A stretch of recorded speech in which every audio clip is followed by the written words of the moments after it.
executed by and signed by them before the birth of the child. Further, the instrument shall be recorded in the civil registry together with the birth certificate of the children. So kung mulaong kita na legitimate children, amoy ni siya ang children na ya conceive o ya ang pasatiyan o ya burn o ya tao during sa marriage ng parents. Tawag sa na legitimate pag ya tao ang bata na nakasal ang ilaha parents. Kung dili kasal ang imo parents tapos ya tao ka or ya burn ka na dili kasal ang imo parents, ang tawag sa imo is illegitimate. So nga nigilang children conceive as a result of artificial insemination. In the case of artificial insemination, matawag gihapon na legitimate ang isa ka bata. So unsa dining artificial insemination? So kung mula kita na artificial insemination from the word artificial meaning dili siya natural, meaning na lain na pamaagi or dili siya natural na way sa pagbuntis ng gitawag na pagbuntis ng babae. So meaning to say, pwede sa gibuntis siya sa pamaagi ng sperm ng husband without tawag na sexual intercourse or wala gay hitabo na sexual activity. And pwede sab sa sperm ng donor or yan lain na lalaki. Pwede gihapon matawag na legitimate so long as they are both authorized or tawag na gi-allow sila ng court to execute the so-called artificial insemination. So meaning even though dili yaon sperm ng tawag ng husband or sa lain na sperm, so long as yag-agree sila both and may ilaha kuan, it is ratified, meaning to say matawag gihapon na legitimate ang isa ka tawag na bata. So gilaong dangan ni na matawag na legitimate pag yatao siya na kasado o yatao siya by means of artificial insemination.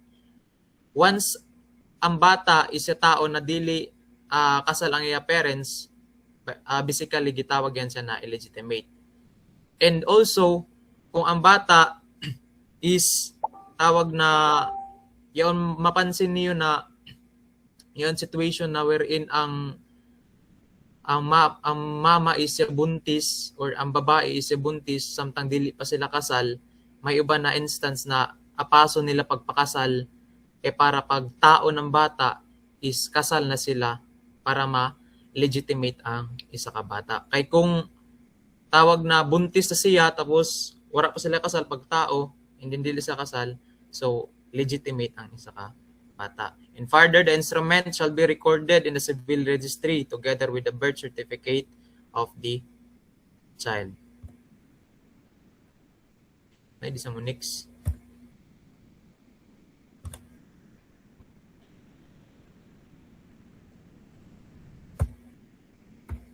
Yan, ano kita? Kita, Zed, kita. So, the rights of the legitimate children. So, ang mga rights or mga karapatan ng as a legitimate children. So, i-focus sa legitimate. So, first, to bear with the surname of the father and the mother. Meaning to say, maimo or yaon sa imo ang apelyido either sa imo mama or papa. Once legitimate children ka or legitimate ka na bata, automatically ang imo kay apelyido is sa imo papa. Pero may instance na ang apelyido is sa imo mama. May instance na amo yan ang apelyido nimo, di ba? May usahay na ang apelyido sa bata is yaon sa mama. Mahimo dayon siya pag tawag na ang bata is tawag na dili kasal ang ilaha parents. Once dili kasal ang ilaha parents, pwede na ang apelyido sa bata is apelyido sa mama ang ibutang. Pero anay pa dili yaon tawag na legitimate ang bata or dili sila kasado ng iya parents, pwede gihapon na sa father ang iya apelyido. Even dili sila kasal. Pag tawag na gi-recognize ng father or gi-sign na niya sa birth certificate na iya ang bata. Pwede ma-mother or pwede sa mother or pwede sa father ang apelyido ng isa ka bata. And next, to receive support from their parents, their ascendants, and their proper cases, their brothers and sisters in conformity with the provision of this code support. So, ang legitimate children may karapatan na makakuha ng suporta sa iya parents or ascendants, mga lulo, lula, and pataas pa na mo na mga ascendants pataas. And in proper cases, kung wala ang imo ascendants ug wala imo parents, pwede ang imo kuya ug ate, maila makakuha ka ng support sa ila if in case wala nang imo mama, papa, and direct ascendants, and so on. And number 3, to be entitled to the legitimate and other successional rights or legitim granted to them by the civil code.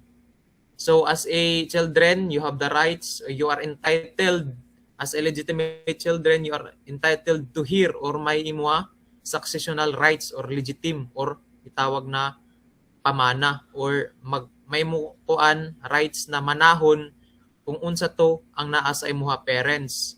If in case or if ever patay na imo ginikanan, so may imuha successional rights as a legitimate children na manahon kung uno ito ang yaon sa ila ng yapatay na sila, kung uno yun mga property or any property na yaon sa ila. Compulsory na mamana nimo yaon sa compulsory na mamana nimo as a legitimate children. If dili ka legitimate children, makakuha ka gyapon na mana, like say for example kung imo taraw mama og papa is wara magkasal, yaong kaw. So does it mean na illegitimate kaw, dili na ka pwede tagaan ng mana or dili na nimo makuha ang mana. Pwede ka gihapon makakuha ng mana if ever dili ka legitimate. Pero ang kalahian lang niya, once legitimate ka, 100% makuha nimo ang mana. Pero pag tawag na legitimate ka, half lang ang imo makuha na mana. So, naman importante gayud na as kita sunod, magpakasal na ay bago kita mag-himo ng bata. Kay damo mga compromises or mga tawag na pwede mahitabo or pagdili kita na magpakasal bago magbuo ng pamilya. So, questions on the legitimacy of a child. So, may mga kuan gihapon, may mga doubts or mga pangutana sa legitimacy or kuno ka tinuod na in terms sa pagka as a child, may mga questions sa imuha legitimacy. Yaon may instance sagod na kuan i-claim na legitimate pero may mga ways or mga pangutana para mapatuod na legitimate ng isa ka bata.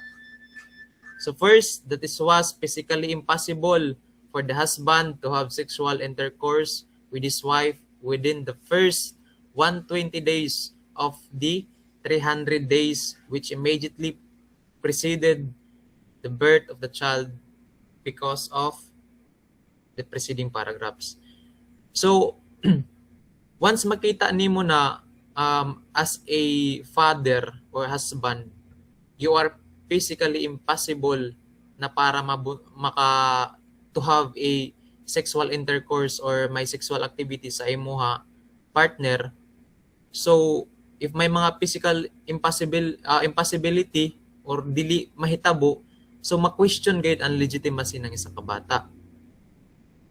Ang pagkatao ng bata is yaon na gayud sa 300 days. So may 300 days na mabuntis ang isa ka babae. So kung i-convert nato ang 300 days into months, yaon na siya mag-range siya sa 9 months or up to 10 months depende sa day. So ang 300 days mag-range siya to 9 months or 10 months. So nga na is ang babae mabuntis within 300 days or 9 months to 10 months depende sa babae or depende sa iha kung kano sa mga anak. But the specific is 300 days or 9 months to 10 months. In the first 120 days, so kung lang kita na 120 days, so meaning to say 4 months. So sa first 4 months ng 9 ka bulan or 10 ka buwan, 300 days, once walay nahitabo sa iyo ha, mag-asawa, automatically or ma-question gayud ang legitimacy of the children or the child. Ibasin ba ya? Yag-abroad ka tapos yatinga ka, ibuntis yung mga asawa. So, questionable kay kayo basin sa imo pare ang anak. So that's why gitanaw ng court ang first 120 days or the 4 months of the 300 days or 9 months to 10 months of the conception or the kung kanos anabuntis ang isa ka babae. Kaya basin imo da silingan yag tira ikaw yag tubi ga trabaho. So which immediately preceded the birth of the child because of first the physical incapacity of the husband to have sexual intercourse with his wife. So naay physical incapacity. Like say for example, tawag na ikaw ga-abroad ka tapos imo ba asawa yaong ani, so imposible gid na mabuntis imo asawa. So ma-question ang legitimacy ng iyo ha bata. Basin sa imo silingan yaon or sa imo kumpare. And letter B, the fact that the husband and wife were living separately in such a way that sexual intercourse was not impossible. O yaon, igbuwag ka mo nang imo ha asawa ug bana. Ikaw ito sa Manila, isa adi sa Tandag din, imposible sab na mabuntis ang imong asawa na wara ka. And I mean in paragraph A, physical incapacity meaning yaon tawag na dili ba inimo kaya makipag-sexual intercourse. Like say for example, may musakit or baog ka or bedridden, yaon naghigda-higda na ka. So yaon nga na ng mga instance, imposible na makabuntis ka or may maka-sexual intercourse sa imong asawa. And paragraph C, serious illness of the husband which absolutely prevented sexual intercourse. For example, may mga illnesses ng imo, may mga sakit, serious illness or mga sakit ng imo asawa. So imposible na mabuntis nimo imo asawa nagikan gid sa imo. So ma-question ang legitimacy of a child with that factors or mga reasons or mga panghitabo na wherein makapangutana gayud na tinuod ba or dili ang imong anak.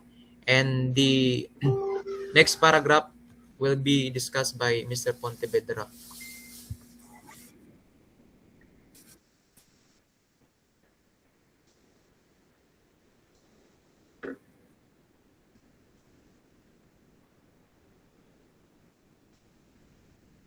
Excuse me. Sir, ano na slide yun? Yan, 16. 15 na nga. 16 yun.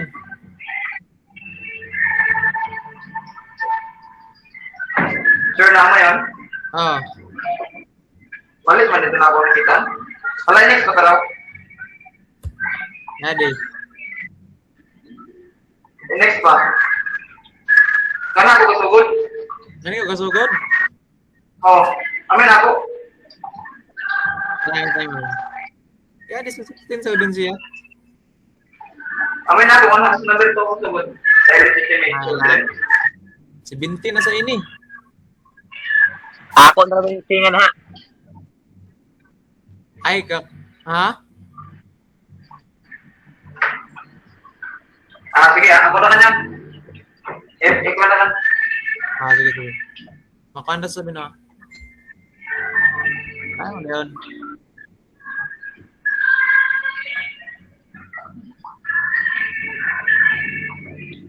So, then,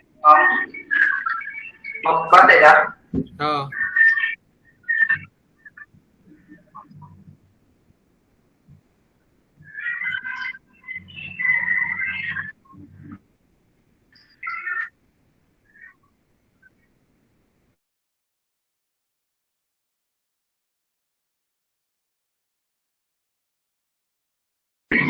Tayo ba?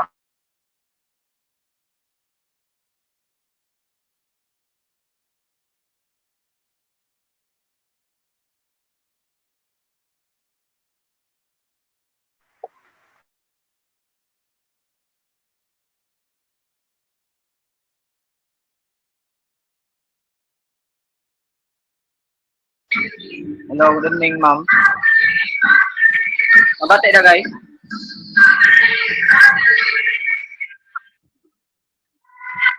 Ma'am. Excuse me, ma'am. Permission to excuse me. Yawan tayo ako sa camp ko man, ma'am. Sa summer camp. Church. Ang amo quarter is ulit na gym na pag-held ng praise and worship, ma'am.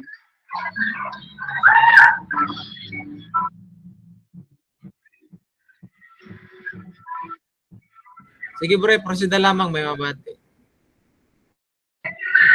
Di masabot. Mabati no ni mo boses. Pero wait.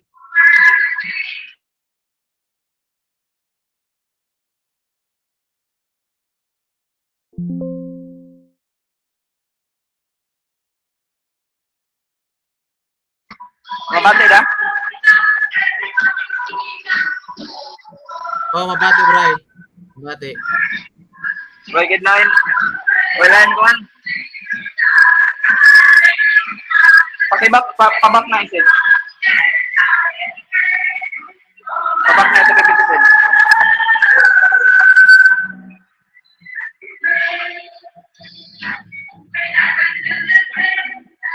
Ato sa question of legitimacy.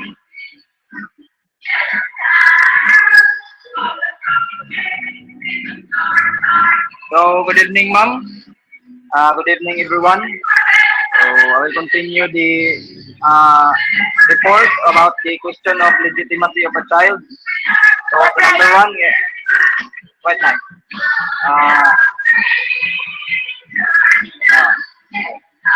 Proceed lang sa number 2.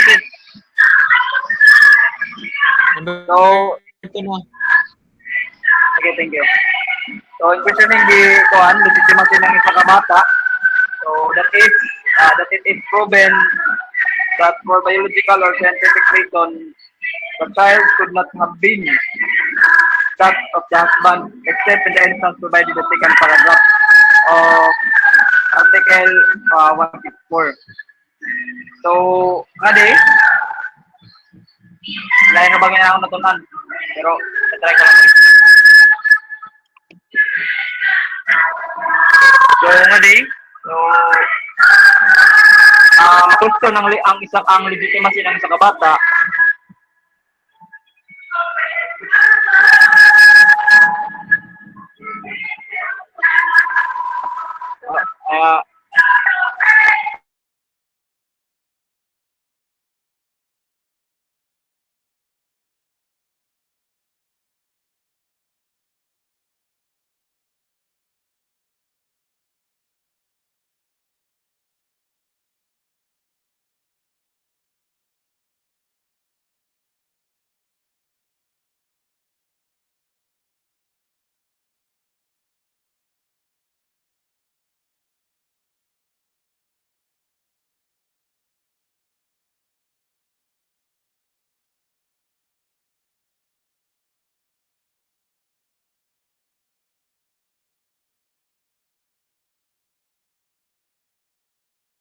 Sige, ipadayon ko na ka na yung number 2, ma'am.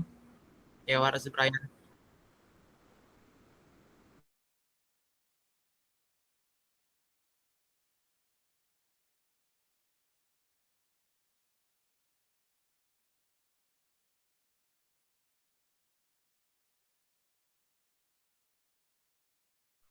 Ako na-concede sa C, sa legitimated children.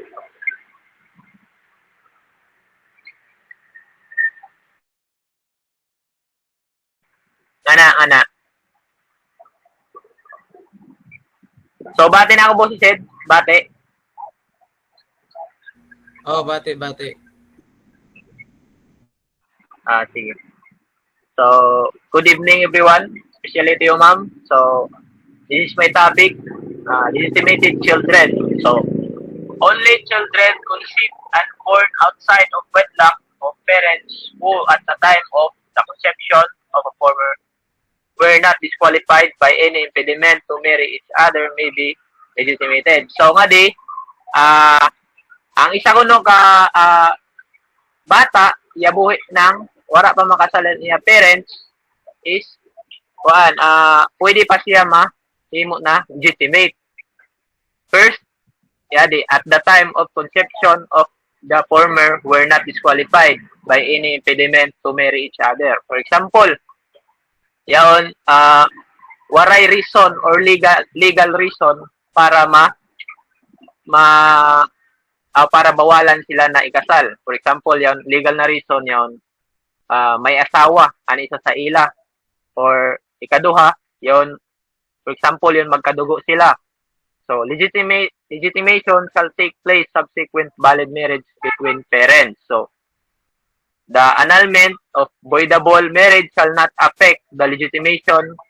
Legitimate children shall enjoy same rights as legitimate children. So nga di, bisan annulment or bisan maanal ang iya parents, dili makaapekto sa legitimasyon nan yaton bata. So bisan magkabuok iton iya ginikanan, still legitimate gihapon siya o enjoy gihapon niya same rights as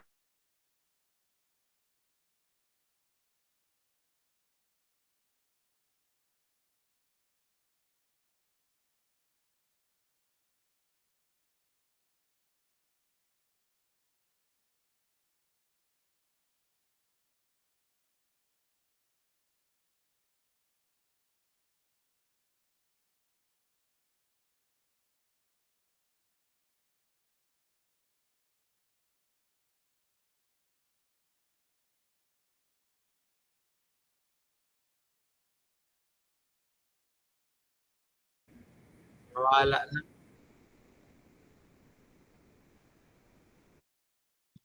Ako na Sid.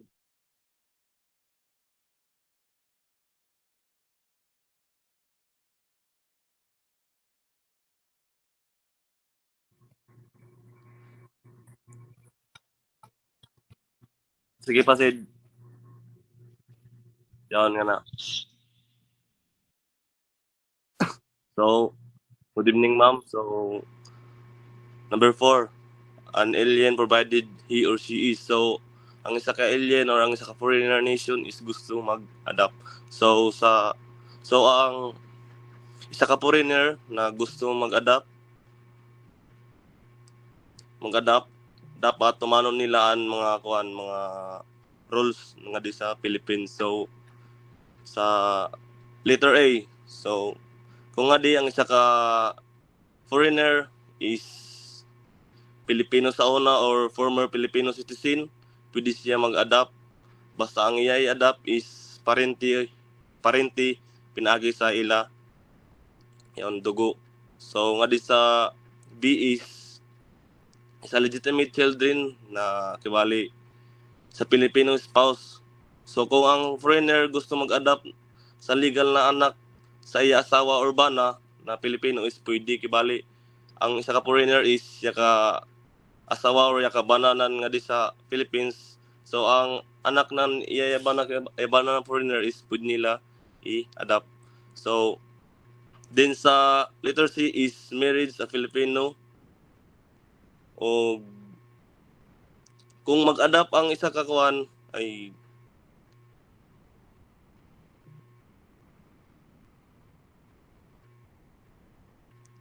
so nga sa letter C is kung ang Pilipino og mag-adapt sa parenti, kung ang foreigner is minyo sa Pilipino, pwede sila mag-adapt together, dapat yon sila duhaan mag-adapt ug dapat anila adapt is parenti danan kuan Filipino spouse yon pinaagi sa dugo. So nga di sa kuan sa alien not include in the foregoing exception may adopt Filipino children accordance with rule intercountry adoption as may provided by law. So kung dili nila kibali ang masunod na balaod, kuan yon sa balaod nga na is dili basta-basta maka-adapt sila sa Philippines.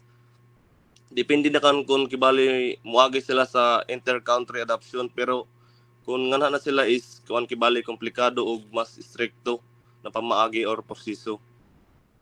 Then next slide. So ngayon, the following might not be adopted.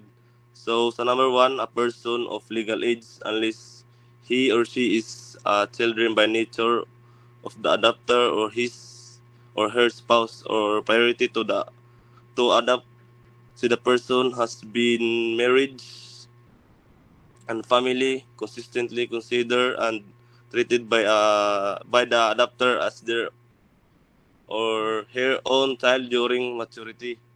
So nga di ko no is sa number 1,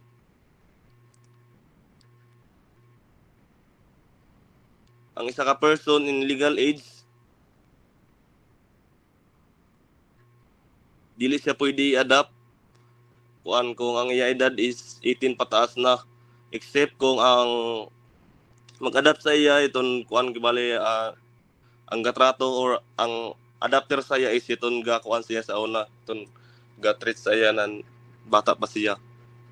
So sa number 2 is an alien with whose government the public of the Philippines has no diplomatic relationship. So nga di sa number 2 is an isa ka alien kuno na waray diplomatic relationship. So nga di kung ang isa ka kuan kuno ang isa ka foreigner or dayuhan na ang iya country kibali waray or nasod na waila relationship or waray connection sa ato is dili sila pwede i-adapt. Then nga di sa number 3, a person who has already been adopted unless such adopted has been previously revoked or resided. So nga di is number 3.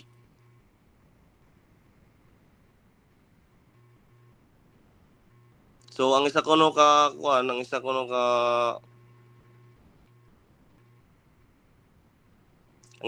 tao is ang isa ko no katao na i-adapt na daan, di na siya pwede i-adapt otro. So except sa kuan kun ang una nag-adapt sa iya is cancel or revoke. Next slide. Written consent by parties to the adoption shall be necessary under the following circumstances. So nga di sa number 1, the person to be adopted if 10 years or over. So nga di sa gitawag nato na sa adoption is iyay gayud sitwasyon na kuan kibali kinahanglan siya nan written consent na sa mga involved na mga tao. Yon sa mga importante instead siya is importante para legal og kibali okay ang proseso ng pag-adapt. So sa number 1 is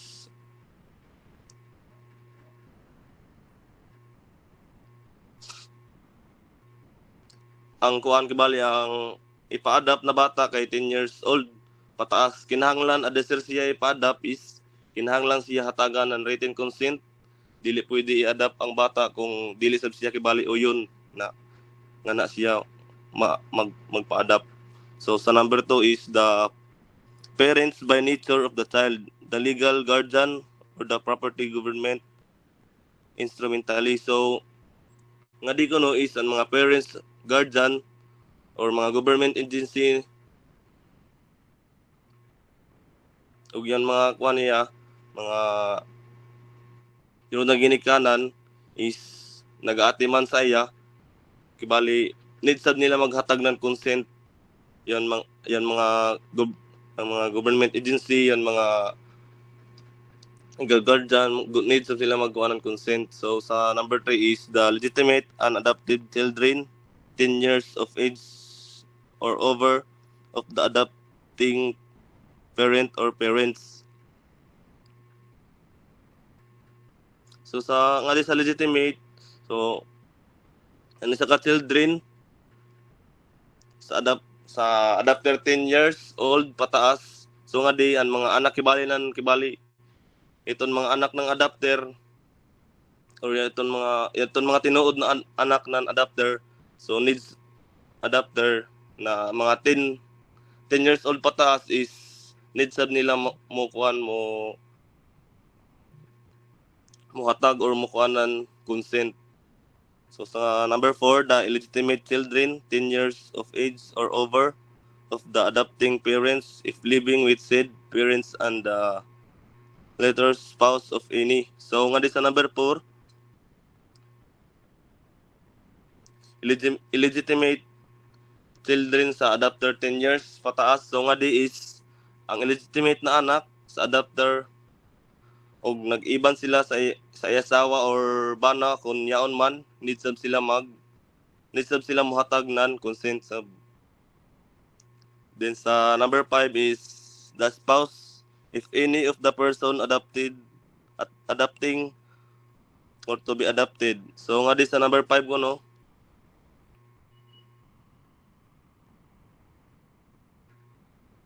ang asawa sa adopter o sa ipa-adopt needs sila maghatag ng mga written consent.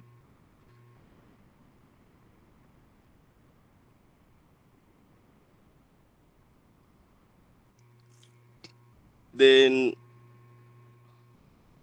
so ang adoption sab is dili da siya sa isa ka tawo da kibali ga focus. Kung dili sab sa isa ka tawo dan mapil kung dili ang mga tao na kibali legal o personal na maapektuhan like yon bata na ipa-adopt, ang mga parents, mga guardians o yon mga anak sa adopter. So amo dito na ako, ma'am. Excuse me, ma'am. Like I said, No. Asin ako na isid.